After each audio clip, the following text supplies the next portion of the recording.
G'day, Internet world. Tonight's mission, I just wanted to share with you, was unique in a few ways, and it was a trip to the Galactic Federation of Light Council meeting, where we were addressed by the nemesis of the Galactic Federation of Light, the very reason that the Galactic Federation of Light was formed. Now, before I begin that story, I just want to share a little bit of an epilogue for last week, where where Gaia's heart had been separated by a particular Draconian who just happened to look exactly like the cartoon character Skeletor, but instead of a human skeleton, he had a Draconian skeleton face. And Gaia came to visit me this week as her whole integrated, and she regained the 30 or 40% of the mass of her heart. And I've never seen her that ecstatic. I've never seen her that happy. She was just bubbling over like a giddy little school kid who gets their first ride on the merry-go-round. I've never seen her like that, which is totally hilarious. And we keep calling him Skeletor because I guess tongue-in-cheek, but Skeletor we captured, and then we took him to the Galactic Federation of Light Courts, where he was jailed, strangely enough, for subverting the developmental course of an entire planet. It's not a small punishment. But you know how you get one phone call? Like when you go to prison, you get to call somebody and tell them that you're there, right? He doesn't have any friends. He doesn't have anyone who can call. Nobody's coming to look after him. Nobody's helping him.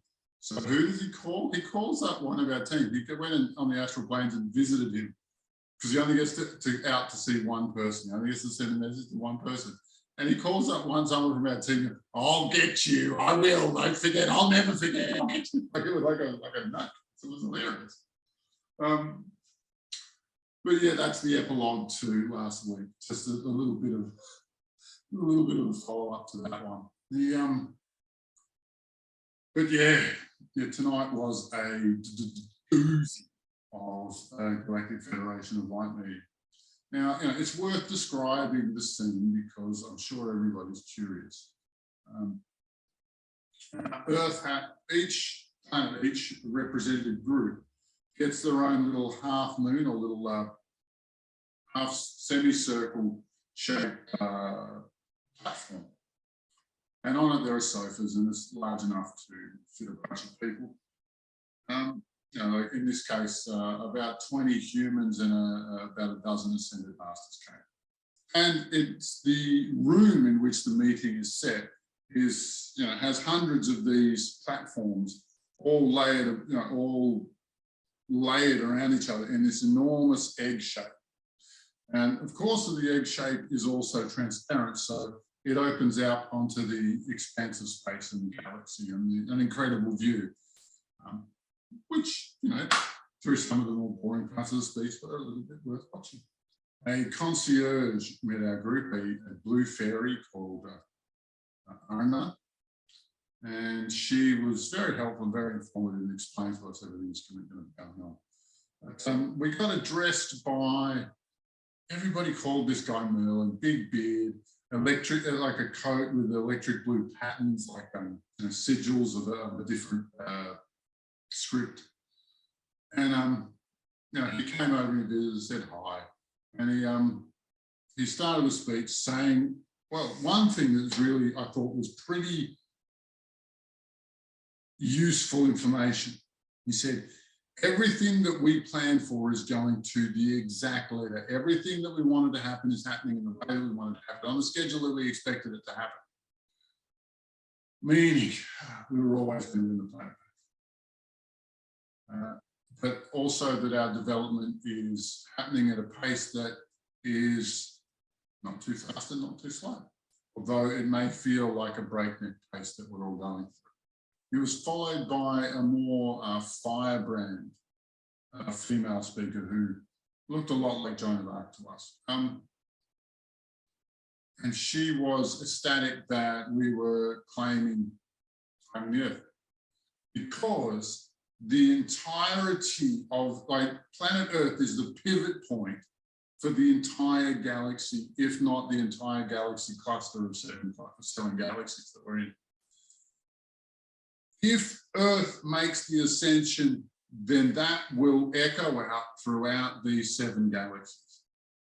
And it's so important that we make it.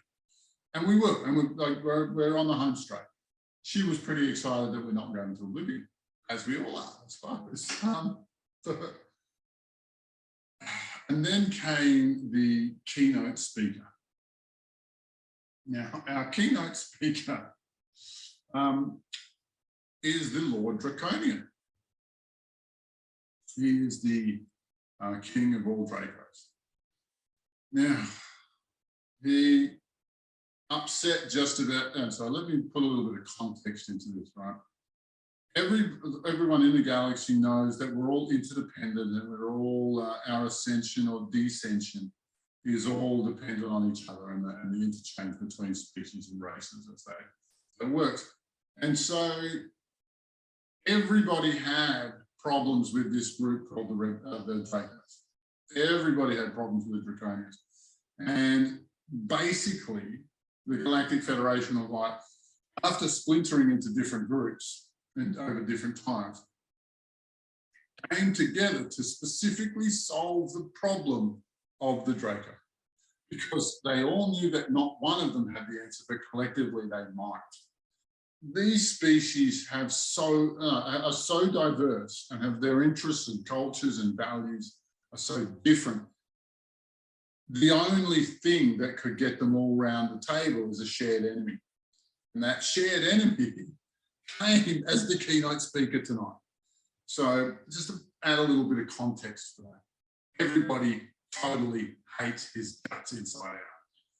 And so it opened with kind of a statement that sounded like, you lot have been racist towards the Draconians.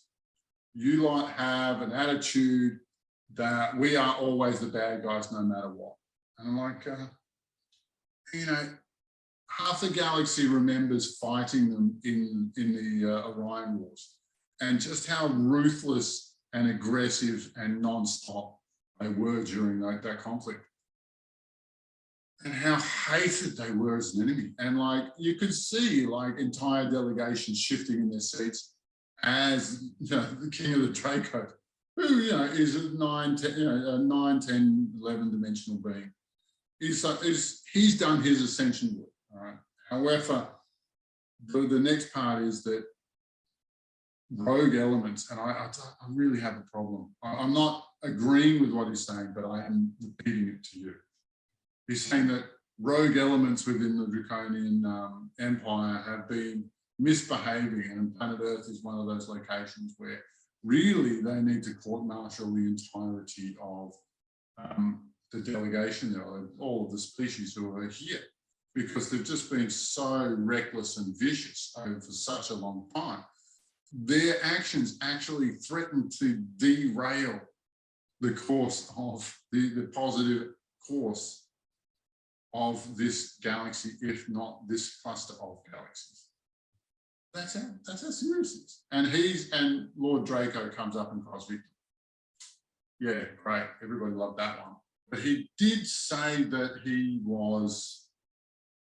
for a long time, he had been training good Dracos. He had been training them in personal development, in ascension technique, in growth, in kindness, in these sorts of things. And then he had been seeding these spies into the Draconian cohorts on Earth. Sure, okay. Now, you do hear about the story saying, but there are good Draconians. And for the longest time, my personal policy has been, I don't want to sift through who's a nice guy and who's not. The only good Draconian is a dead Draconian. And that policy has been working wonderfully, as far as I'm concerned, for the longest time. However, like, you know, Lord Draco did cry, and he went down on his knees and cried. And that moment was kind of the moment that broke the resolve of the GFL. where one member of one delegation stood up, because that's how they signal their agreement with it. And after he stood up, then everybody started standing up. A few more stood up, and blah blah blah. You've seen that before. And I will, and we were racking our brains going, what does this look like? Do we have is there a precedent like this on Earth? Do we know what they're talking about? And the answer that I came up with was Mikhail Gorbachev. Russian authoritarian communism was a very difficult time in the Russian history, and the Russian people, nobody's happy about it. Everybody hated them. Or you were either in the party or you were an outsider and you got nothing anyway. And Mikhail Gorbachev is the fruit of a faction within the communist apparatus who wanted communism to end, who wanted this system to be dismantled. And so Mikhail Gorbachev eventually got to be president. And the very first thing he did, which is glasnost, which I think translates to reform, and then perestroika, which I think, if I remember correctly, translates to renewal, which means kicking out the real authoritarians, kicking out the super bastards, shrinking the size of the KGB, having less of their application inside of Russia, etc., etc., etc. And not long after he was in power, the whole system collapsed, which is what he showed up to do. That was why he took on the presidency. And I think the Draconians are trying to do something very, very similar. I think that within their group is a growing faction who don't want to be nasty to everybody. How seriously do I take this? Who knows? Who knows? But it did spark a long discussion because, yes, how long are they going to be blamed for the Iran wars? How long are they going to be held accountable for their actions? How long? Yeah.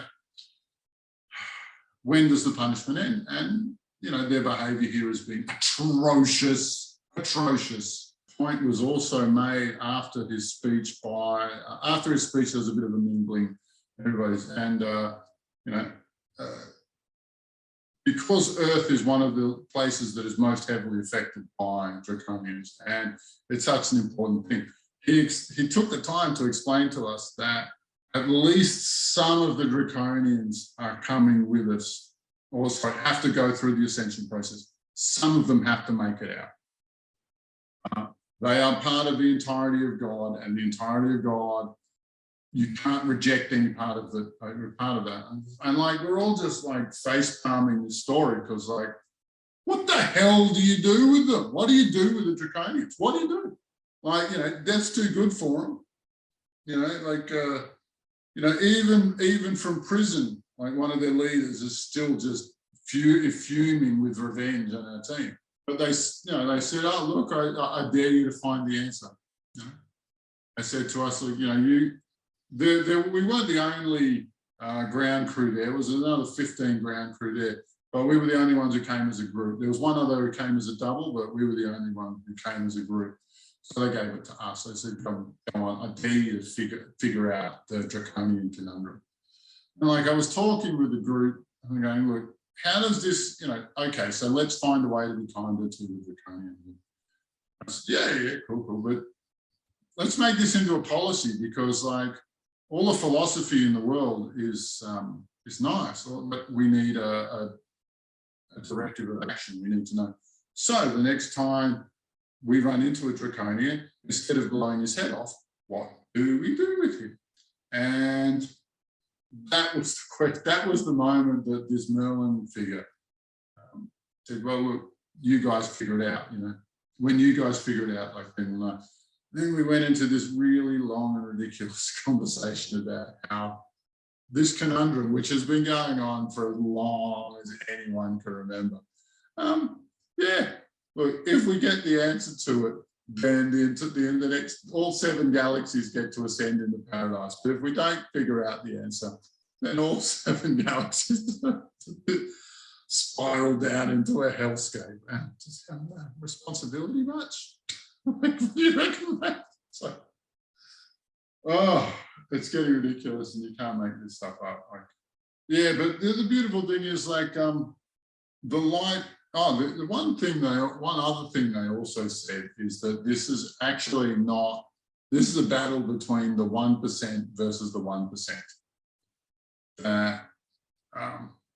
The sheeple or the there's a lot of people here that we use the word NPCs, but like people don't understand the battle, people don't understand the question, people are not aware of the rules or even that there is a conflict for the future of Earth going on, or that and so the 1% of dark aligned people who do understand it are actually fighting the 1% of light aligned people who also understand it, and the other 98%, some of them have an inkling, but most of them don't get it.